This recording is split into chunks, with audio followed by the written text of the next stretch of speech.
Guten Tag. Ich heiße Darusha Wehm.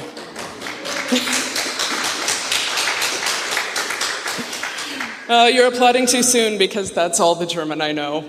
I am a science fiction author. I have 5 novels in print, which can be acquired at the table at the back. They're also available online in the various ebook readers. Should I move? Is that better? So if you like what you hear, then you can find out some more. The things I write about, the stories deal with implanted technologies, virtual worlds, artificial intelligence, and human identity. I'm going to talk a bit tonight about the relationship between science and fiction, how I believe that fiction is a technology, and how we can use that technology for personal enhancement. To start, I'm going to tell you another story. Once upon a time, a long time ago, there was a girl who lived in the forest. She lived among the tall trees with her mother and her siblings. Every day, they walked through the woods, searching for things that were safe to eat. As they walked, they could hear the howls of the animals with sharp teeth that would eat them given the chance. They heard the soft swish, swish of tails twitching amongst the trees. But they couldn't hide all the time. Everyone has to eat. There was a lot for the girl to learn before she grew up.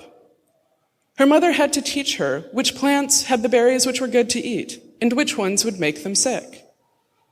Her mother had to teach her which animal sounds warned of danger and which were safe. She would have to remember all of this every time without fail. Remembering would save her life, save the lives of her family. But remembering is hard. This was a long time ago. It was before we had phones in our pockets that would chirp to remind us of things we need to remember. It was before we had notebooks to write the things we need to remember in. It was before we had writing at all. So the girl's mother used another technology to help her daughter remember the things she needed to know to keep herself and her family safe. She told her daughter stories. Stories about where the good food was found. Stories about the dangers in the woods. Stories her daughter would remember and would pass on to her own children, like a viral video is passed around today. Set fire to your hair. Poke a stick at a grizzly bear. Eat medicine that's out of date. Use your private parts as piranha bait. Dumb ways to die. So many dumb ways to die. Dumb ways to die. So many dumb ways to die. Whether it's how to stay safe from wild animals in the woods or from trains in Australian cities, stories can get the message across in a way that's easy to remember. Stories, as much as fire or the wheel or the internet, are a technology that humans use to enhance our lives. They let us transcend time and space. They let us see into the future and remember the past. They tell us the truth about our existence, even when they're make-believe. Using technology to enhance our lives, particularly using machines in or on our bodies, that is being a cyborg. Over the course of this event, I imagine there will be many discussions about exactly what level of technological enhancement is needed to become a cyborg. Does wearing glasses count? Maybe. How about a pacemaker? I would say definitely. Personally, I use a wide definition, expanding the concept to include any enhancing technology. In popular culture, a cyborg is often presented as a monster. Part human, part machine, all terrifying. I think this is because many people fear that we are dehumanizing ourselves with technology.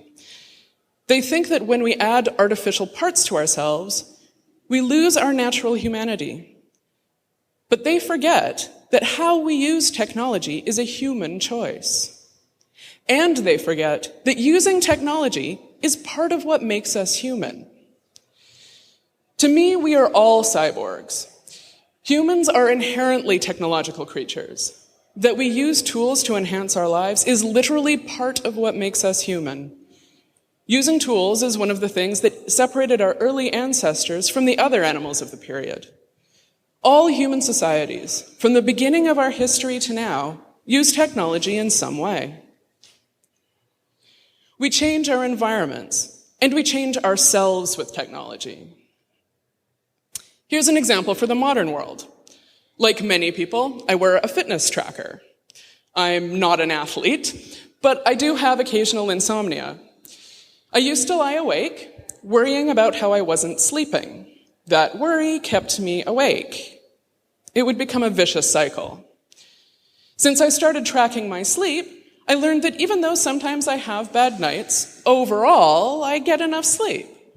Knowing that, I stopped worrying on those nights I lay awake.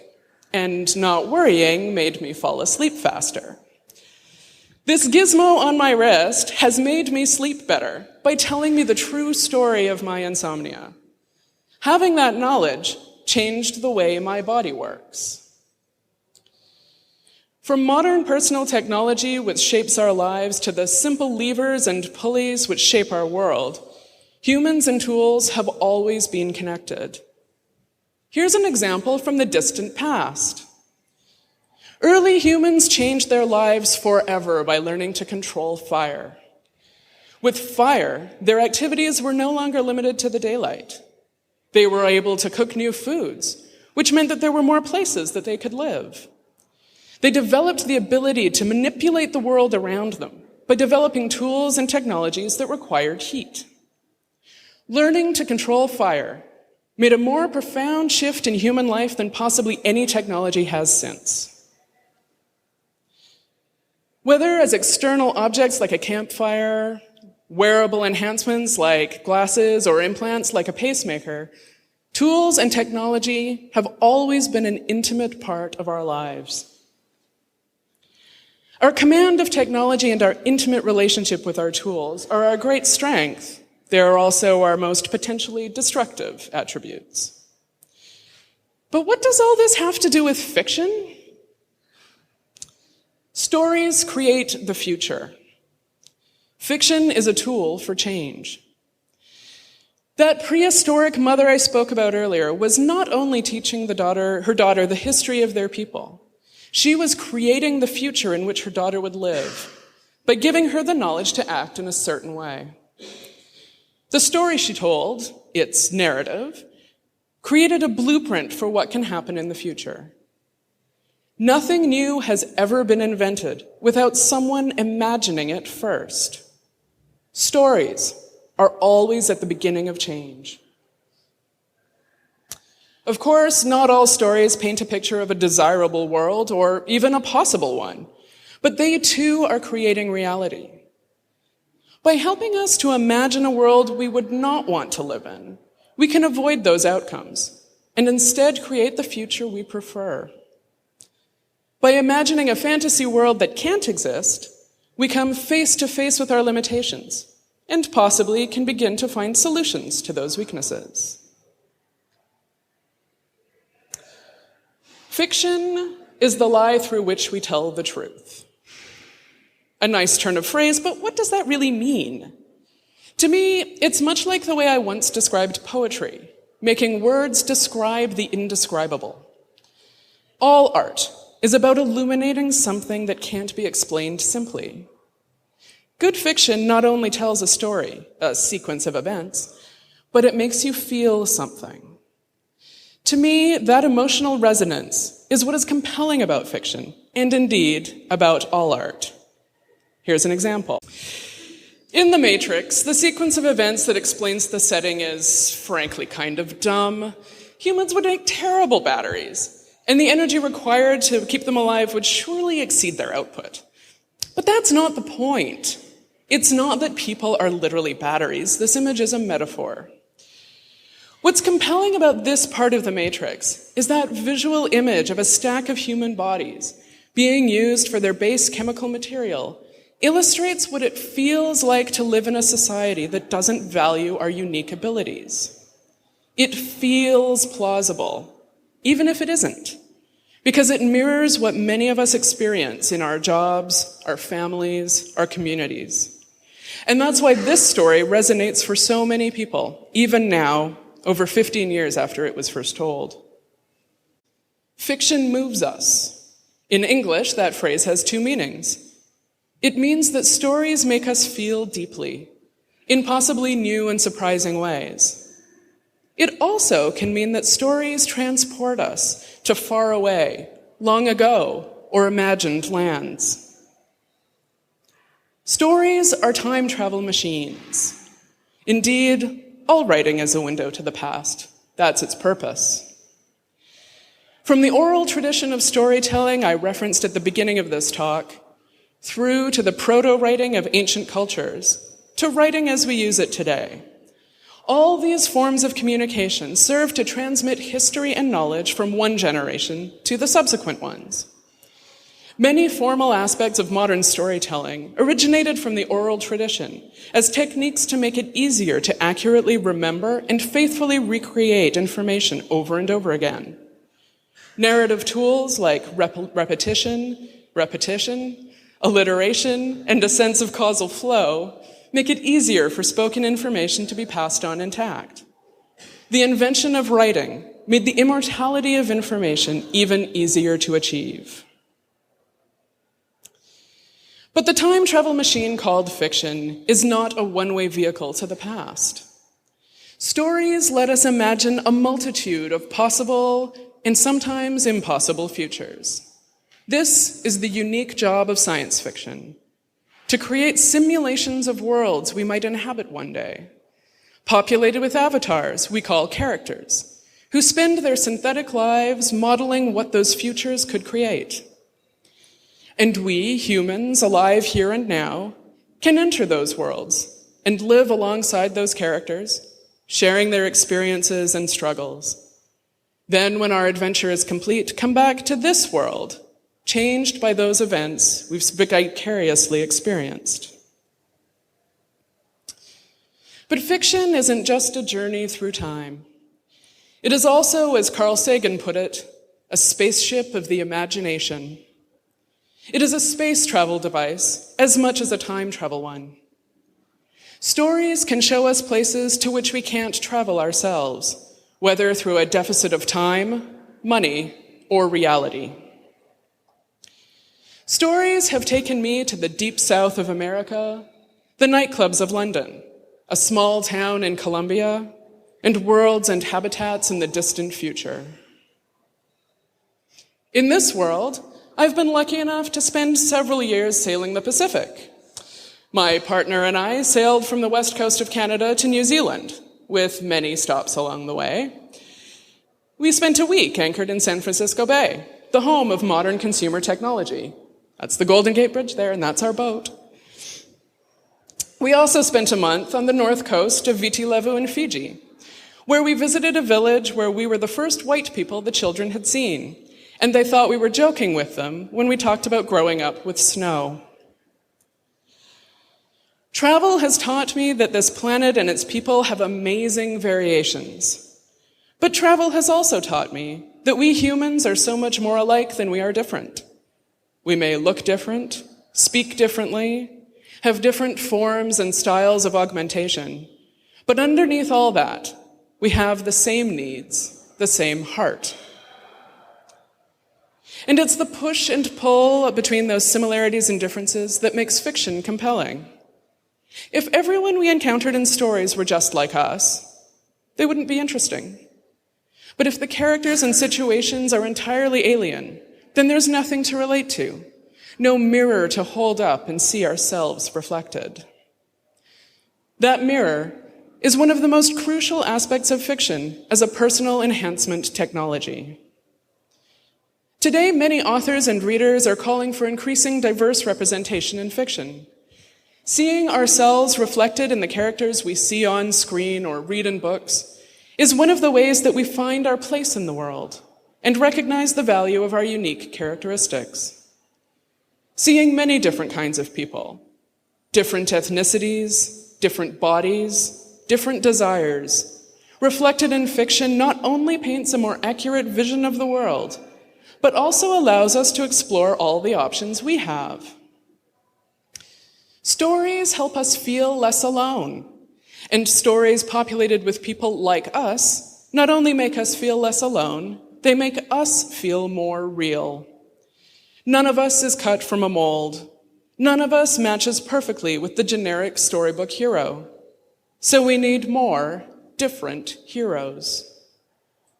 For those of us who are minorities in our communities, especially young people, seeing people like us reflected in fiction gives us validation that our existence matters, that we too can be the heroes of our own stories.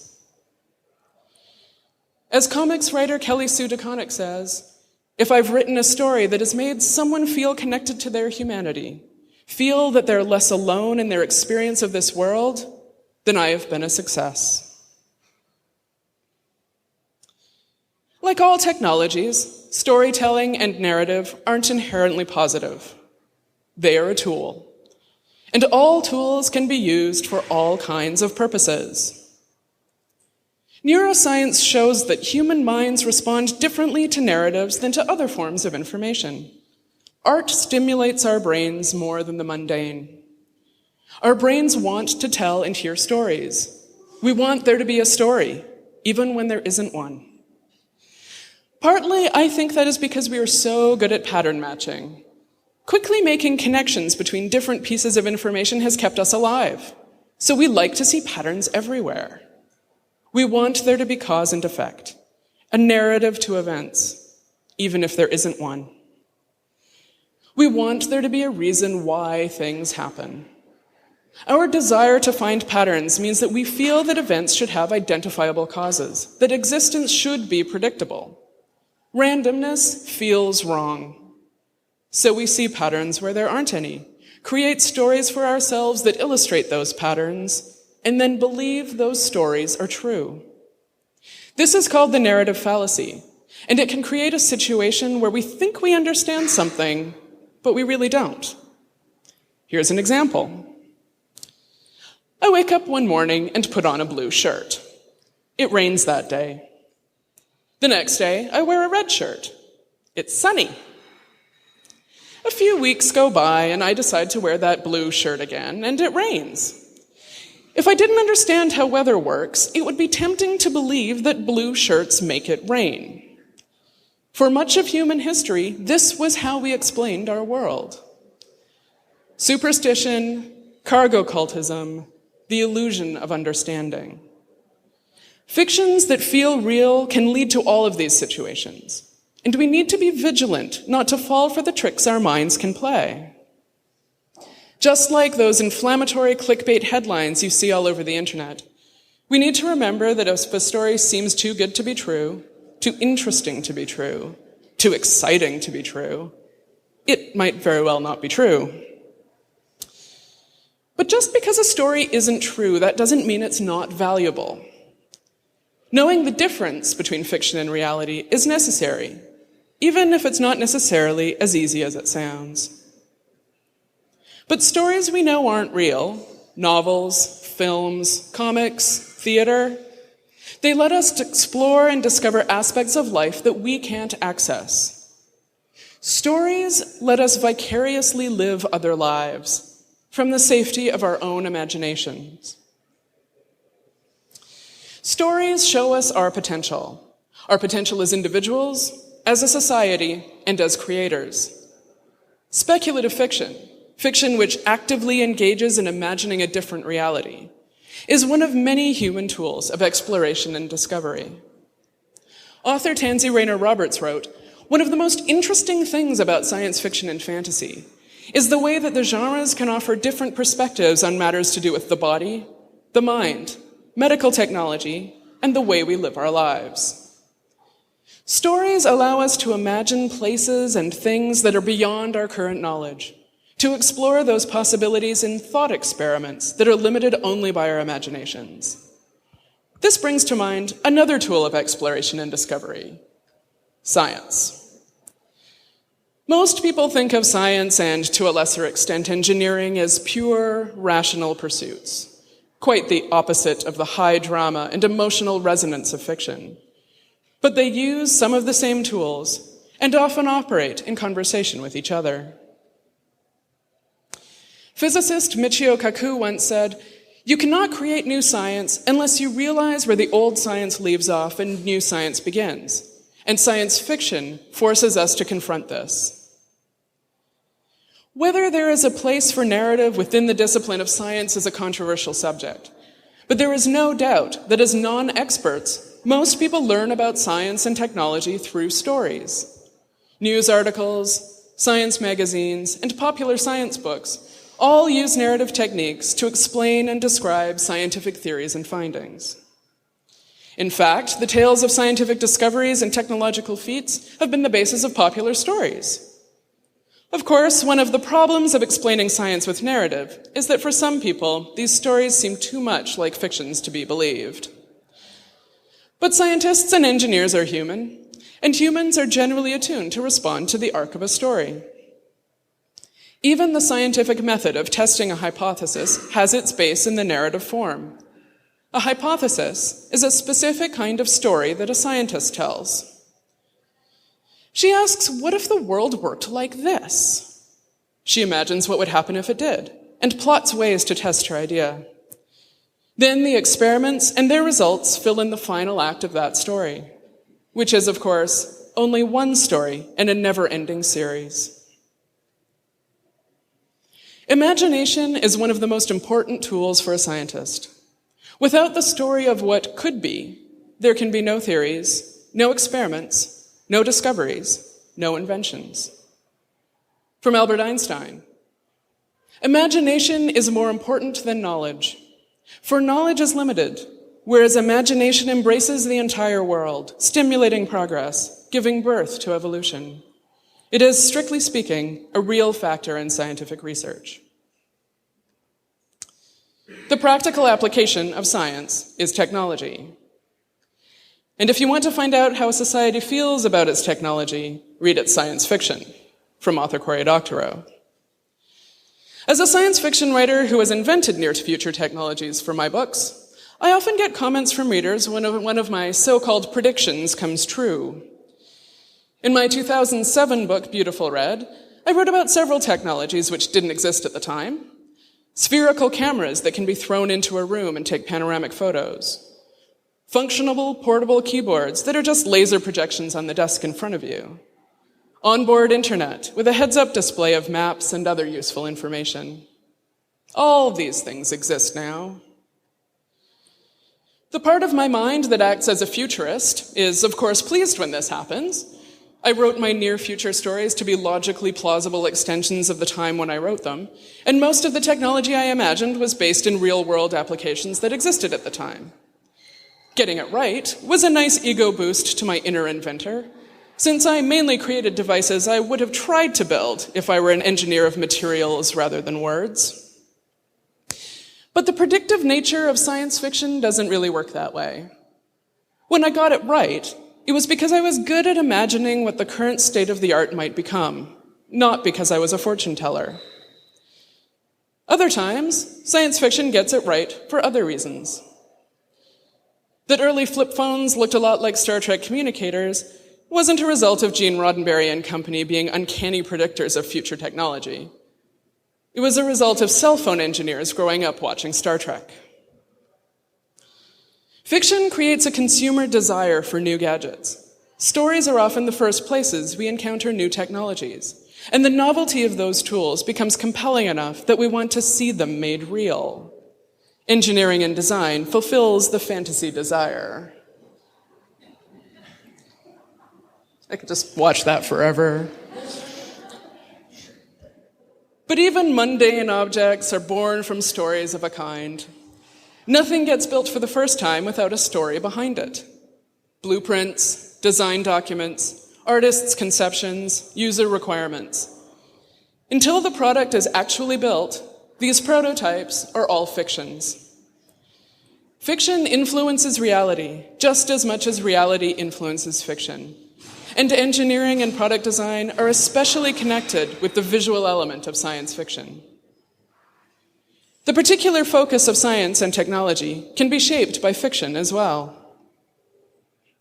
To my mind, there's no doubt that the popularity of the golden age of science fiction in the 1950s was a great influencer on the rise of the space age in the 1960s. Real-life space travel, in turn, affected the stories that were written later. Similarly, the explosion of personal computing both created and was created by the great cyberpunk stories of the 1980s. In an interview with Wired magazine, William Gibson talked about the fact that some people are amazed at how he predicted the internet and home computing in his 1984 book, Neuromancer. He said that science fiction writers are generally terrible at predicting the future, that it is only those few times we get it right that anyone notices. He says, the thing that Neuromancer predicts as being actually like the internet isn't actually like the internet at all. It's something. I didn't get it right, but I said there was going to be something. I somehow managed to convey a feeling of something. To me, it's that feeling of something that we recognize as true that is the real predictive part of science fiction. It's also the part that inspires us to create something new, whether it's a cell phone that looks like a Star Trek communicator, a new organization or social structure, or a prosthetic that will make you harder, better, faster, stronger. Reality and fiction feed off each other because they are intrinsically linked. Fiction is just another expression of reality, actual and potential. From astronaut Mae Jemison, I think science fiction helps us think about possibilities, to speculate. It helps us look at our society from a different perspective. It lets us look at our mores, using science as the backdrop, as the game changer. The motto for the publisher of my most recent book is, "Science fiction is our conversation with the future." I'd argue that this is true of all writing. To me, speculative fiction in particular explores, critiques, and even helps create the future we are building now. We often talk about aspects of human endeavor, like, say, science or fiction, as if they were unique, standalone activities that occur independently of each other. But everything humans do takes place in the context of the culture in which they are operating. Like those cell phone designers who riffed off Star Trek, the people who design and build the future are the same people who consume science fiction. And those of us who create those stories usually follow science and technology developments closely. We feed off each other. Of course, sometimes we are each other. There are plenty of authors whose day jobs or education are in the science or technology areas. It's so common that I've had several readers express surprise to discover that my own background is actually in the arts. But training doesn't necessarily dictate interest. And my own lifelong fascination with science, technology, and the possibilities of the future are what drives me in my writing.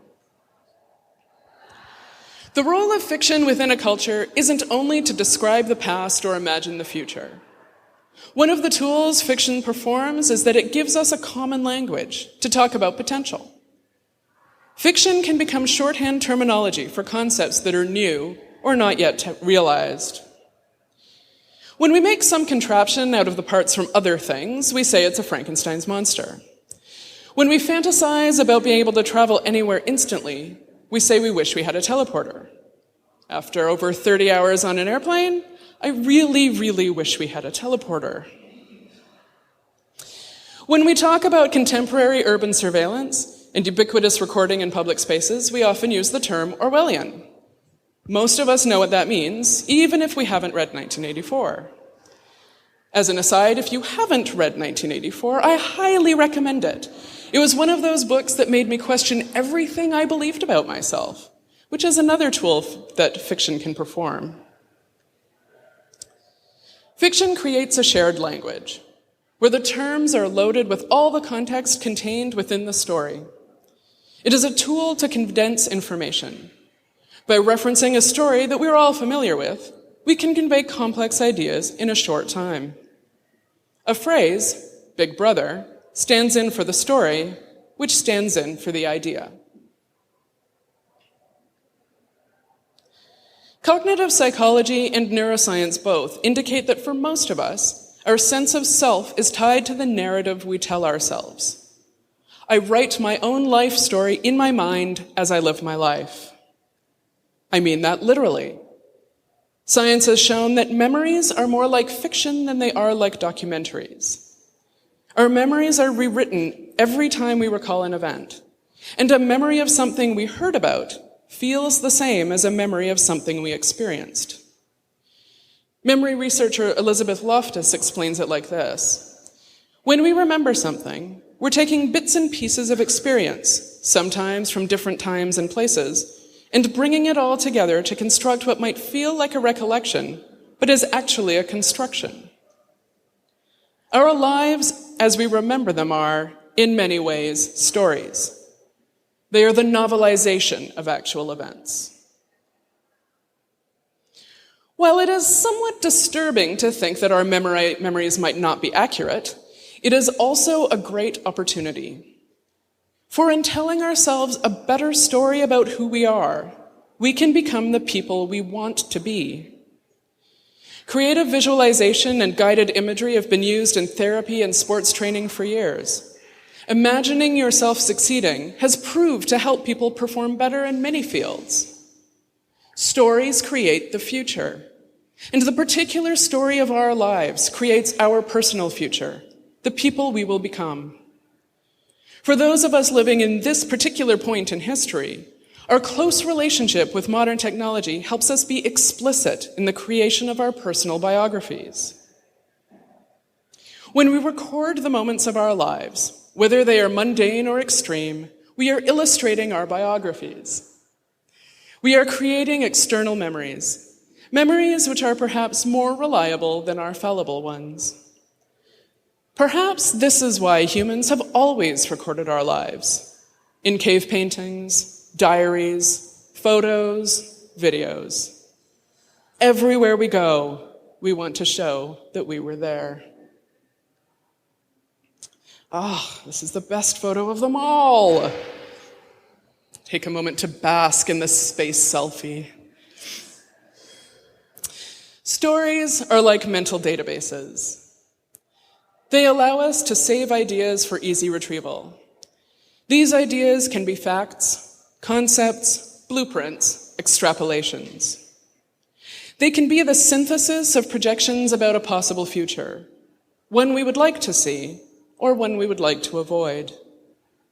The stories we tell about ourselves now are how we begin to become our future selves. Let me tell you one of those stories. Once upon a time, a long time from now, there will be people who live in worlds far away. They'll live among the stars, with technology so powerful that to us it would look like magic. Every day, they will be able to choose what body to wear, what world to inhabit, what dream to pursue. They will have to constantly reinvent themselves to imagine the lives they choose to live. Everyone will have to harness the power of fiction to create their reality. Fiction with its many uses. Fiction is conceptual shorthand. Fiction lets us travel through space and time. Fiction is a means to conduct thought experiments to help create the future and explain the past. Fiction amuses us, entertains us, educates us, and illuminates us. It is one of the greatest multi-tools humans have ever invented. So how can we use the technology of stories to enhance our lives now? You don't have to be an author or a filmmaker to create fiction. We all do it. Like the mother of that prehistoric family, we communicate in stories all the time. We imagine what we would do if we didn't have to work. We imagine what we would do if our bodies worked differently. We imagine what we would do if we were the best version of ourselves, strong, confident, effortlessly kind. We imagine. It's what we do.